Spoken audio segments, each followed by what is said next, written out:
Hello everyone and welcome back to Perpetual Shower Noises. My name is Deckerlink the Trained Unprofessional and this is Blackgate, in case it wasn't fucking obvious. This game has gone from horrifying to outright confusing, and it really, I have no fucking clue what's going on in any of these episodes. But either way, we're gonna continue playing, because why the fuck not, I guess. But anyway, let's continue talking to Andras. The And of Ras. We are the And of Ras. We never take a bath. It is... Oh, I think we already fucking read this. No, we didn't. It is more efficient than walking. If you no longer had to walk along your third dimension and possess the power to be where you want, would you not take that route? Like teleportation? This is far better than teleportation. Don't limit yourself to what you see. On the table in front of me is a covered dish, and the fucking shower noise is still going.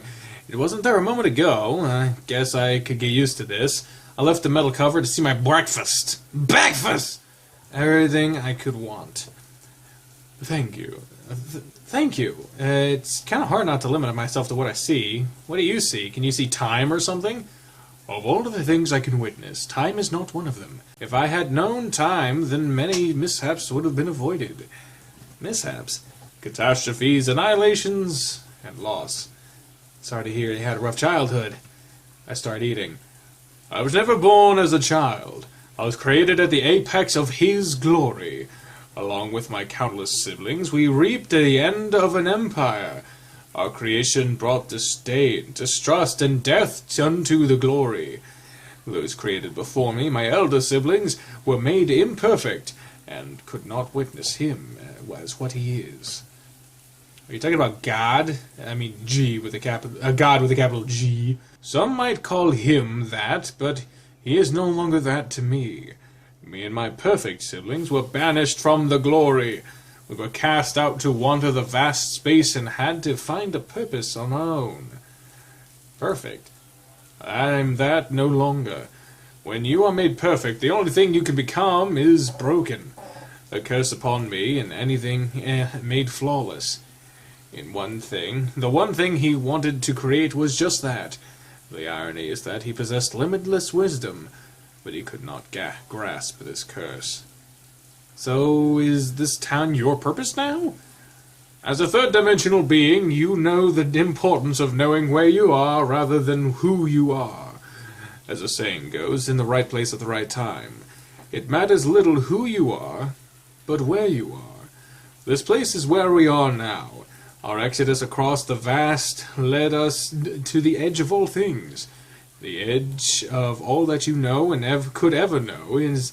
in all the ways you could know it. The edge of absolute infinity is where we are. This is where we found the Blackgate, and the empty plot for us to settle. Doesn't look empty anymore. That is what a home is. A place you create to be your own and for those you care for. Had we not been so fortunate to find this edge, we would have been under his constant gaze and exile that he demands for all time. He witnesses us no longer, and in this dark land, I created a perfect sanctuary for my kind on this perfect plot of space. Like my creator, I created something perfect, and now must watch it become broken. Unlike my creator, I find the beauty in fixing the cracks that show, the character that it creates in a thing so surreal. Yet to have it threatened in an affront to my principle as I will not lay down in defeat after all that I've been through. So that's why I'm here? Yes. Is the eternal him? No, it is far less divine and so woefully chaotic it becomes something that only can be described as alien. It is a thing so alien as it can only be beaten with the help of something akin to you. Well, that makes me feel good. My primary intent is not to make you feel good. My primary intent is to protect the only home I have left. The first thing I have created. The emotional attachment that brews from being is involved in something that I have made is not... What the fuck are you talking about? The emotional attachment that brews from being as involved in something that I have made is not a quality I anticipated in myself. Like my creator, I too care for far too much for my first few creations. I can understand that. So this place has a Blackgate? Yes, the goal of the Eternal is to reach the Blackgate. Why? Much like your wish is to leave back home, its wish is to cross over. There's a way home? With the use of the Blackgate, you may return home once you've completed your task. Who gets to say that I've completed my task? It is not me. Then who? Who? It may be best that I just show you what it is you protect. I finish my food and follow Andras through the quiet palace. The technology's sparse hallways give it an old fucking Christ with the shower! An old world feeling. All that changes when I see an elevator. It seems out of place. It is out of place. Andras pushes to call the elevator and the doors open immediately. I stand in the elevator and watch Andras move painfully slow and fast as he presses a button to go down. Of all the things I have seen in this town, the light and metal are bright and pristine, like it has been sterilized every day. The gears of the card unlock and I feel the elevator lower a bit faster than what is normal. I can see myself in the mirror like quality of the metal walls. I could see Andras too, but in each reflection he is looking in a slightly different spot. We reach the only other floor we could go to, and the doors open with a hearty ding. And it looks exactly... Oh, Bane notes. This is a note from the fucking creator, Bane. Need to get backgrounds for this in next few scenes. Aww. Are we reaching near the end of this fucking playthrough of this route already? That seems weird. Brett, for fucking fuck! Is that why the shower... Is that why the shower sound is so omnipresent? Bright fluorescent lights flood my eyes and I squint. It's a bit too bright compared to the rest of this place. What stretches out before me seems more modern and mundane than what I was expecting. A white hallways with clean tiled floor. Various intersections branch off at sharp right angles. Sounds like a hospital. At the very end of this long, almost holy hallway are a set of metal doors. They wait plain and unassuming. I can't help but feel something is wrong. And just walks in his weird blurred way down the hall towards these simple doors. I follow and look down each branching intersection. I see freezer doors littered down each new stretching hall, big heavy metal things with handle latches. The side paths turn into mazes with countless freezer doors and with placards next to them. I stare and try to process. Why are there freezer doors? What's inside all of these rooms? What did the placards say? My questions are cut short when the owl mayor opens the metal door. I walk through and see what this town is all about. Again, Bane notes, illustration goes here once completed. Yeah, still no fucking, we don't know, we can't see, but we can imagine. I walk into a huge, perfectly cube room. The gray room makes it feel like I walked into a black and white movie. At the other end of the cube is the unmissable reason this place exists. At the back is a large arched mass atop a set of stairs. Like a science fiction wormhole of some kind, it is there, and it isn't there. It is so dark that it seems empty, but it still has form. It looks liquid, but it is definitely like a giant slab of rock. What the fuck? How are you gonna draw that shit? It looks to lead somewhere and nowhere at the same time. My brain has a hard time processing what it truly is. Yet, its simplicity and almost mathematic form feels as though nature itself created it. This is the Blackgate. Inside lives those that rule this land, the Chosen. Did you come with all these names? Yes, anything of importance deserves a proper the. I was curious way everything had to start with the word the. I guess when you come from a holy being, you give things holy names. The real owners of this place live here? I've come to learn that only some of them reside in their home. I had not known they lived among us until much later. Who are they? They can take the form of which they wish for. Christ. To simply pin down who they are is near impossible unless you speak to them in there. Have you gone through the gate? Once, upon a long time ago, when we were in turmoil. What's it like? I've traveled the vastness, and nothing prepared me for what it's like in there. Rules do not apply. It's an indescribable feeling. What are they like? The chosen are and are not completely perfect and imperfect. Well, that's as vague as fuck. You're really not helping. And neither is this fucking shower sound that's gonna start, right? Yeah, there it is. Fuck you! You will meet them soon and you will get to ask all of your questions. I haven't the linguistic dexterity to adequately create new words to evaluate them. Christ. As much as my prejudice compels me to denounce him, I understand the importance of status and the role language plays in perpetuating this status. No words were ever created to describe him, and his precedent will remain true for all creatures deserving of equal, or in this case, higher station. You think that the chosen are stronger than God? I don't think so. I know so. I walk up to the gate and inspect it closer. Something I did not notice before were the fractal patterns of it going close to infinity. If I had a microscope, the constantly changing designs would be much more interesting. I lean in close to see an anomaly in near-perfect structure. Out of the darkness, almost too dark to even see, I see something familiar. I see my cell phone and it falls out of the portal. What? It bounces down a few stairs and lays broken. Following behind it a metal fire poker, it clangs off the ground, leaving a smudge of blood. I look over at Andrews to see Vex standing in the room behind him. He's holding the knife he stabbed me with.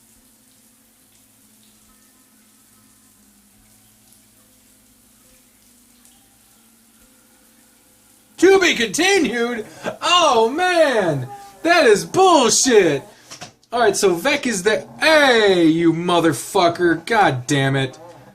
I gotta fucking set that shit up again. God Christ. Alright, so that is the end of the Vex/Andras route, and in all honesty, I really don't, I don't know why it's so short compared to all the other ones, but now we're moving on. People said that they wanted to see, I think they wanted to see Kitako last, or maybe Longma last.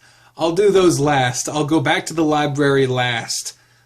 So we've done Vincent, we've done the Andras route as far as I can tell, so let's do, I don't know, I guess maybe we'll do the police. I think there was an option to be a police officer. We could try to fuck the dog from BoJack Horseman, so let's see what's going on there. So this was the one that started up the most recently, because it was John Tyler and then James K. Polk, so K was Knox. James K. Polk was succeeded by Zachary Taylor. So Zachary. I don't know if that's how Zachary Taylor spelled it. Let me see what it is with E-R-Y. No, that looks wrong. So Zachary. Let's just go with Zach. Fuck it. We're Zach now. My name is Zach. So we did techno. We did soft rock. Now let's go to pop. Cool. So I think we did the Destination Wedding last time, so let's see what Parents' Home is. It shouldn't take this long to get back home. I moved out, but the journey back and forth has never felt this long. I'm heading home for a family event. The kind you're supposed to, you're asked obvious questions and people like to complain about afterwards. I don't mind them that much. I use them as an avenue to talk about something completely different. Speaking of an avenue, I take a look to see how far I have left. Well, the GPS says, and we've already read this part, lack of sleep this time. Is the fact that my eyes really burn. I tried turning on the air conditioner, opening up the window, and blasting the radio with awful music. Nothing seems to work for too long. I don't want to pull over and sleep in the car. That seems rather sketchy, especially considering where I am. This is the prime location for a chainsaw murder. The movie is pretty scary. I hit a bump and my forehead bounces off the steering wheel. I rub my eyes back alive and grab the volume dial, turn up the radio. Whatever music should keep me awake. I was just sick and tired of all the downloaded music I had purposed for this road trip. Just in this, band with numbers, with their name after that, pop stars claiming to be gods, it all is too repetitive. So this is what it must be like to be a trucker, the radio on the road, so glamorous. Yet, yeah, keep telling yourself that when you're falling asleep. Well, at least, and there goes the radio, and there goes the shit that we've already read. Alright, so we know running into the woods means Vec and Andrus, so let's stay and wait. Now, I said focus on my surroundings last time because that's the obvious, like, you want to be careful of your surroundings. Let's focus on the moons, because that's fucking weird. Just getting as many different dialogue options as possible. I look at the moons as they appear behind the billowing clouds, like a set of empty eyes peering around a corner. It feels like they're watching me, as they never move an inch. They remain perfectly still no matter how long I look at them. The strange thing is, they seem perfectly in line with each other. They remind me of a set of headlights, much like the ones quickly approaching. I didn't notice the car pull up. I thought I would have heard a siren, but there was none. This doesn't make sense. Whether or not it makes sense, the door swings open and a large silhouette steps out. Can't quite make it out. The lights are too bright. Lay down on the ground, Paris! Okay, so we've already fucking dealt with this shit before. Well, I don't want to refuse and die, so let's get down on the fucking ground. Last time I decided to speak with someone else so that I could talk to the dog. But this time around, I'm going to see what talking to Officer Gruff is like. The beast you know is better than the beast you don't know. I feel as though he may be easy to manipulate. Just as he said, humans can be quite manipulative. Hopefully he is just a meathead, so maybe it won't get me killed or something worse. Reluctantly, I blurt out, I'd like to speak with Officer Gruff. They'll send him in to question you. Thank you. Kill them with kindness. I hear the loud thump of boots come to the door, and swinging it open is a familiar yet unusual face. If you can call that a face, it's Officer Gruff. Now, with this light, I can make out that what he is more clearly. He has tusks on his face, a snout, but not a pig's face. He is much too hairy to be a pig. Oh God, that is awful for me to say about an officer, but he is a boar. He is broad and strong and has a fuller belly, but it appears it appears as if that's not from trying. We sit at the plain metal table and he brings me my things. Killing them with kindness may be my best avenue to make it out alive. Thank you, Officer Gruff. He nods and grunts as he takes out his clipboard, and it appears to be a set of questions for him to follow. It's more like a script. Oh, hey! A fucking model moved!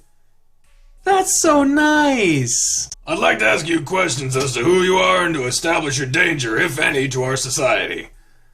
Definitely a script he is reading from. I nod and respond calmly. Well, it's more of a forced calmness. Alright, sir. Are you commonly known as a human? Just be completely compliant. I'm not gonna change that. Truth. Yes. Do you intend to harm on this... Do you intend to do harm on this society or to cause a disturbance? I am not a threat. I am not a threat. What? No. What? No. Officer Gruff's shoulders slouch as he leans back in his chair. I guess that eased his mind a bit. Maybe they are truly scared of me more than I am of them. Why? How did you end up on the South Road? Oh, you see. I explain my whole trip in detail and then build up to being found. Mm-hmm. He looks at the mirror and then back. Is your vehicle of value to you? Or if we may we repurpose it? Well, yes, it is of value to me, but I don't want to be rude and ask them for something in return. Whatever, just give them the fucking car. It's not like you're going to be able to use it for anything, so give them the car. You can have it since it's broken anyways.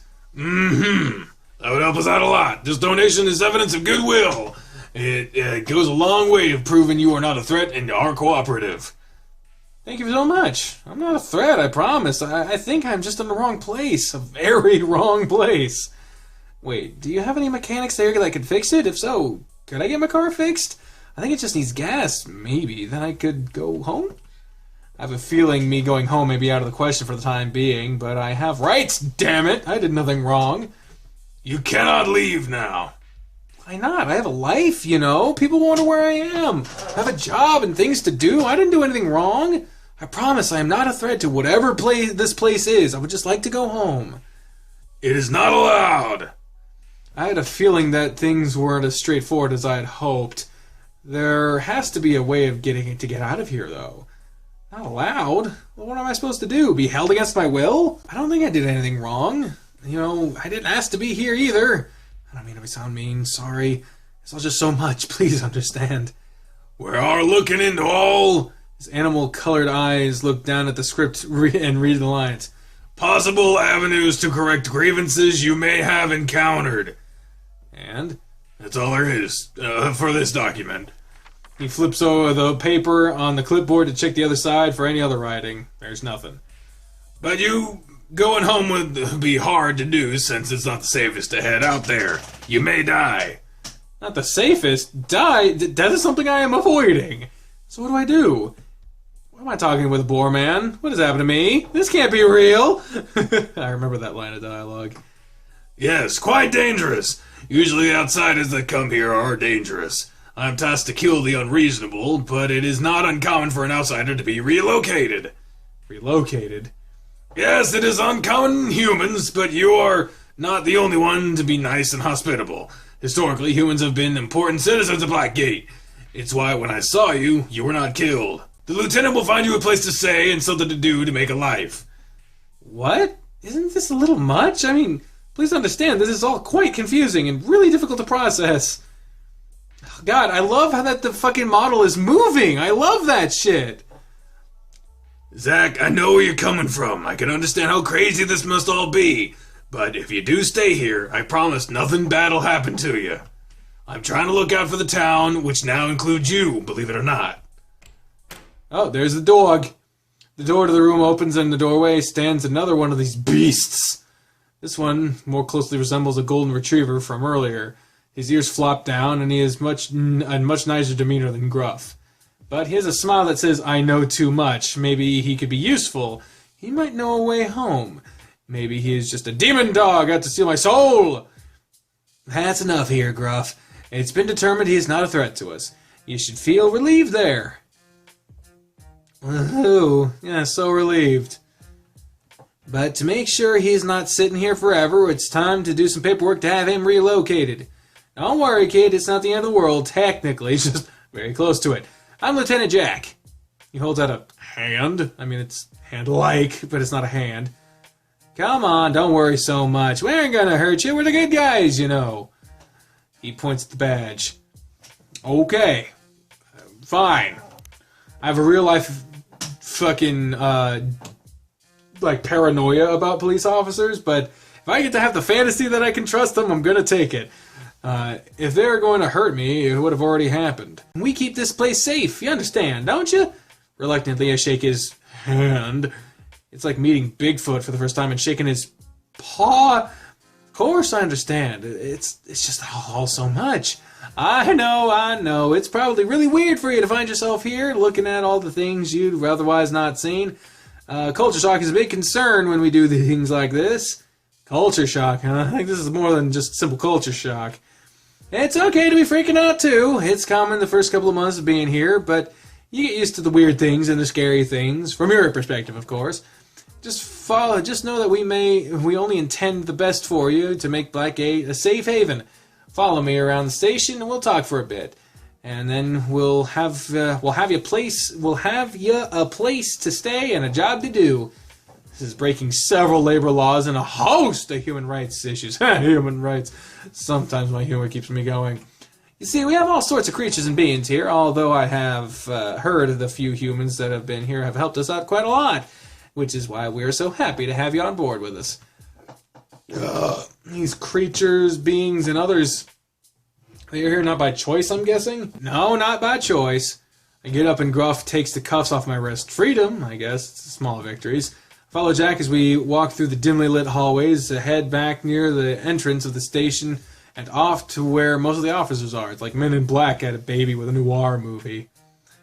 And we're just about to meet Vec in this storyline, but just like we did on the very first episode, we're going to stop right here before meeting him. I think we stopped maybe before or after. So let's end this episode here.